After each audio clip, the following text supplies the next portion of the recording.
Hello, everybody. Seemed like a good idea for me to create a video that has some exponent examples and specifically some negative exponent examples.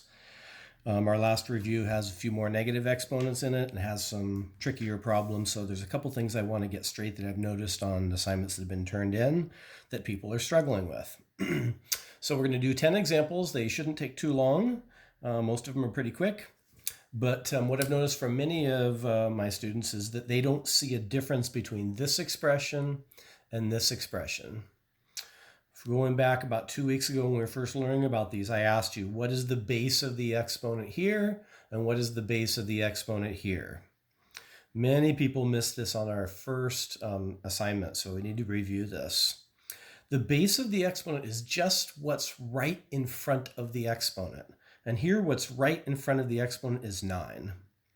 Notice the negative sign is not inside parentheses. So what this means is, it means -1 times 9 to the second power. When students see this, they often think -9 times -9, but that is incorrect. It's -1 times 9 to the second power. So hopefully you can see that we have -1 times 81. So this answer is -81. This causes students confusion quite a bit. The example just to the right of it, notice what's right in front of the 2 is -9 because of the parentheses enclosing the -9.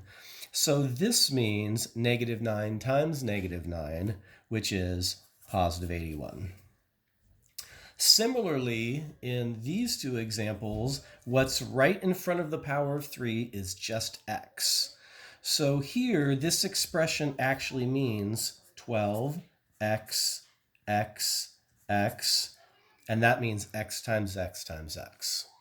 Here, the base of the exponential is the whole 12x, so this means 12x times 12x times 12x. Many of you need to start to see the difference between these two expressions. Okay, now some expressions involving negative exponents. Here we have a power raised to a power. And when you have a power raised to a power, you multiply the exponents. So here, our first step is to rewrite this as x to the, and -4 times +2 is -8. So hopefully by now you've gotten the sense that negative exponents mean reciprocals. And so this means 1 over x to the +8th power. So notice that the power changes from negative to positive as I move it down to the bottom of the fraction. Here, there's a couple different ways to do this problem. We could simply add the exponents, or I could move the x to the -4th to the bottom of the fraction. So I think I'll do it that second way this time. I'm going to leave the x squared where it is, and to make these powers positive, I'll move them to the bottom. So there's our expression. If I use a power rule, this is x to the -2, but hopefully you can also see that this is x squared over x times x times x times x.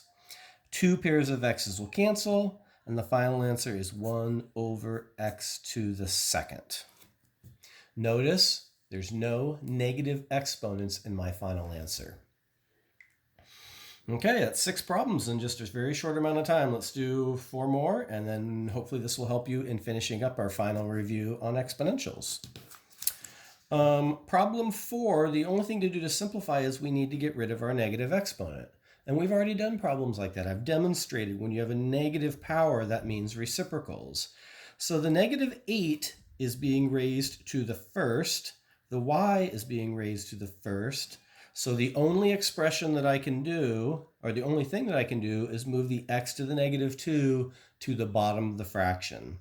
So here we have a negative sign. The 8 is on the top of the fraction, the y is on the top of the fraction, and on the bottom of the fraction goes the x's, and when it moves to the bottom, the power changes to being positive.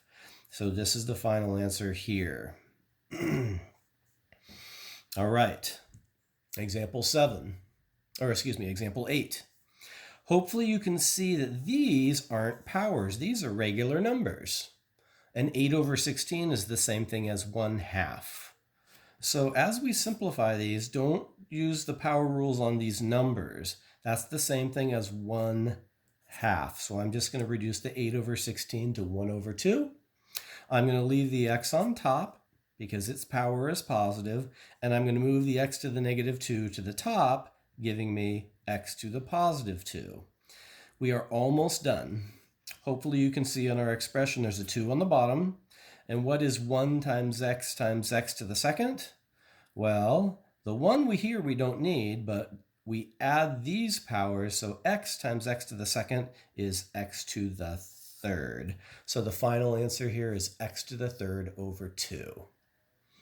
Okay, hopefully you're starting to catch on. Let's do 2 fancier problems and then we will wrap it up. So look at these ugly expressions.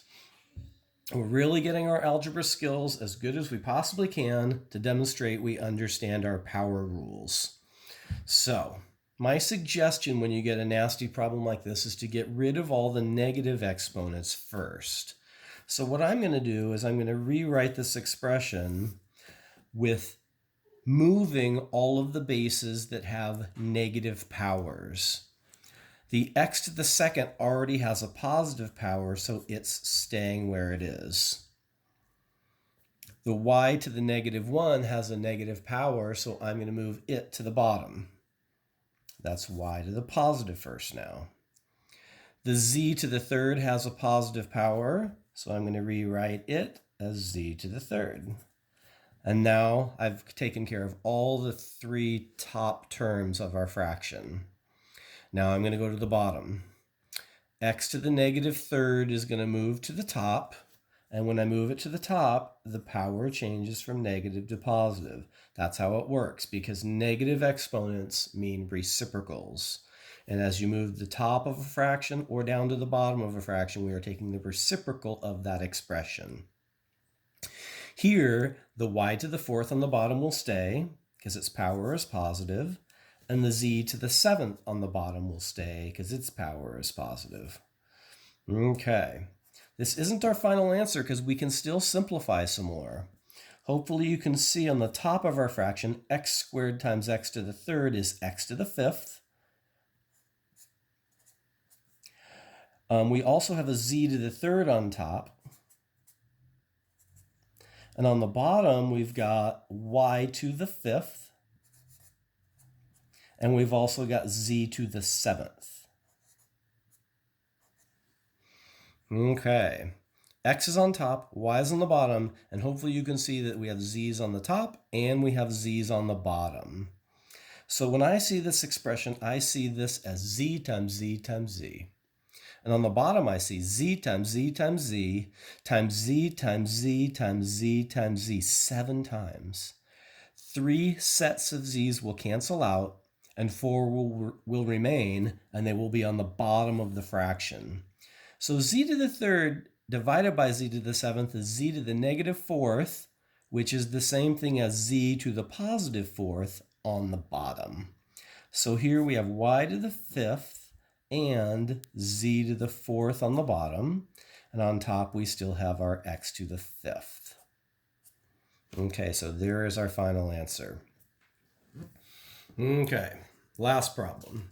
This is on the magnitude of difficulty like problem 26 on your review. This is a challenge problem to see if you've taken it to that expert level. So here we go. I'm going to do my best to simplify this expression. So here we go. I'm going to rewrite these expressions, getting rid of all my negative exponents. Okay, so 7 to the -1 is moving to the bottom. The a is staying on top. The b's are staying on the top. The a to the 3rd on the bottom is staying. The b to the -4th on the bottom is moving to the top. And the c to the -5th on the bottom is moving to the top. So there we go. I've gotten rid of all the negative exponents in the first part of this big expression. Now moving to the right side. Okay, a to the fourth has a positive power, so it's staying on top. B to the negative third is going to move to the bottom. And C to the fifth is going to stay on top.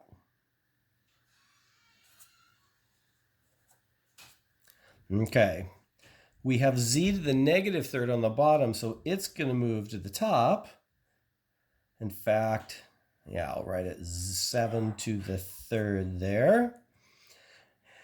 And finally, we have this parentheses to the -1 power. And to make that power positive, I'm moving that whole parentheses to the top.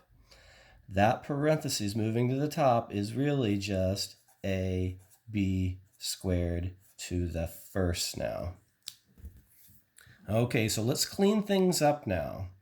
We're going to switch to a single fraction, because remember, when you're multiplying two fractions together, you just multiply across the top and across the bottom. The bottom is pretty easy. We've got 7, a to the third, b to the third. 7, a to the third, b to the third. And now we're going to see what we have on top. I can see a 7 to the third on top, so I'm going to put 7 to the third right there. And I can see maybe 7s are going to cancel in our next step.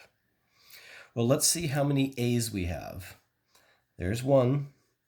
There's 4 more.